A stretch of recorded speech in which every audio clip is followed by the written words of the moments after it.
Uzongipha isiZulu, isiXhosa, isiNgisi. isiZulu. Noma uzongimixela kule isiZulu nesiNgisi. Mina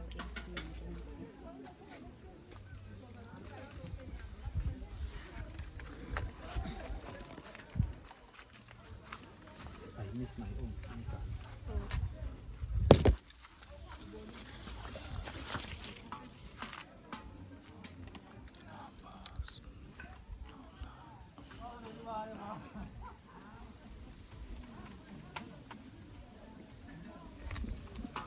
right leg.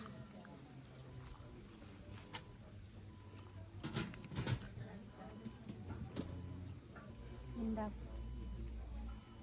Imana kanjani? Yebo, asikaqali njalo. Ngiyabuza. yeah. Funa ni lights? Right. Indawo. Inkinga zami bekile.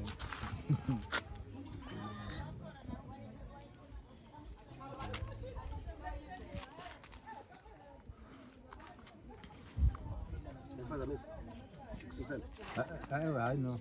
Ngifuna ukubona nje content. Uzothi 17 noma uzothi 18? Ngithi 17 ngithi too much.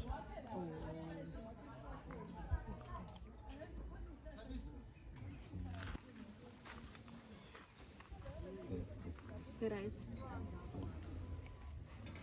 So right.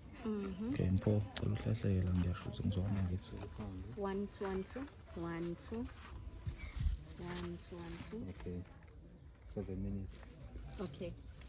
Ngizothatha 3 noma 2. Siyabonga kakhulu ngokukhuluma nathi bese sicela isiphi igama lakho nesibongo. Igama lami nguThidi Ngwakandlozi. Okay. Siyabonga kakhulu ukukhuluma nathi. Mhlambe ukukhuluma nathi ngokuthi ninomama nafika kanjani kwemishini. Sinoma safika ukuthi ke salalela ku YouTube amavidiyo ababusibiya then ke sezwa ke indaba ukuthi indaba yesikole iphambene nentando kaNkuluNkulu emva kwalokho ke sahlala ke sacabanga ukuthi sizoyenza kanjani because bengakasindiswa ngaleso sikhathi emva kwalokho ke nganqoma ukuthi ke uma engitshela ke indaba ukuthi khona into ekuthiwa insindiso because bengazi into ekuthiwa khona insindiso then emva kwalokho ke ngasho ukuthi ngiyafisa ke nami ukuthi ngisindiswe then ngamvuma kuJesu ke 31 December emva kwalokho ke kwathi kanti ngonyaka ozayo fanele ngabe ngiyofunda grade 11 high school kwangenzeka because ngabe sene ngabona ukuthi ngangitshela ukuthi ngizobuyela esikoleni ngiyoshumayela ezinye izingane ngitshele ngoJesu ngitshele ngesinqumo sengisithathile ngempilo yami kwangenzeka ke ukuthi ngibuyele esikoleni because ngabona ukuthi nasesikoleni vele into engiyelayo khona ake ngikwazi ukuthi ngifocuse ukuthi ngineze uNkulunkulu sonke isikhathi sami yonke inhliziyo yami nengqondo yami nakho konke kwami then ke nganquma ke ngashiya ke isikole from nje qala unyanga ngaze ngezinje esikoleni sekufanele ngifunda grade 11. So wagcina kwa grade 10. Yebo ngagcina grade 10 ngawuqeda wonke. Okay. Mhlawumbe ukhuluma nami nje sengizophetha ngokuthi unaso yini isifiso sokuthi ungashumayeza ezinye izingane ezilingana nawe. Ngingasho ukuthi uma kuyintando yenkosi ngakujabulela kakhulu lokho. Kodwa okwamanje ngisafisa nje ukufocus ekutheni ngiyile bese ngiyaqala ukuze mengifika ngiphanda ngizopresenta kahle ngoNkulunkulu. Sengcina nje uma uzwa kuthiwa kumele niye esikoleni njengengane ezincane kumele nithole education uzophuma usebenze wena nje uthini kulokho njengomuntu omncane osethatha isinqumo sokuthi hayi mina ngeke ngize ngikwenze lokho ngizolandela imiyalelo yemishini. Mina ke ngasho ukuthi ngisacela nje ukuthi sacela uqala phansi ukubuza ngizwa ngahle. Okay ma, mhlawumbe iphutha libekini. Uma uzwa kuthiwa ngoba ugovernment uye uthi ingane asihambe zesikoleni ziyofunda.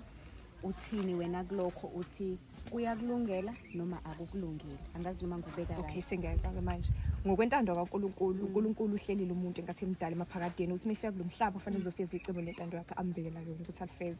So as mengibuka ever since afike emhlabeni ngifike ngazi ukuthi fanele umntwana ahambe esikoleni. Kodwa ngenkathi kuhamba isikhathi uNkulunkulu wayambula lento ukuthi akangilethelanga ukuthi ngizofunda imfundo le yasezweni. Kodwa ngoba ngiwasembusweni kaNkulunkulu wangiletha kulomhlaba ukuthi ngizofunda ngentando kaNkulunkulu. So ngifuna nje ukunikela impilo yami ngiyambona ukuthi ugovernment uthini ngiyamhlonipha kakhulu ngalokho ngathi sinqumo lesisithathayo. Kodwa ngesingami ngoba ngifuna ukulalela uNkulunkulu okuyena futhi onezulu ukuthi mase sengifa la ngizokwazi ukuthi ngifike ngikena lapha ezongivulela amasango singene. Hallelujah. Siyabonga kakhulu.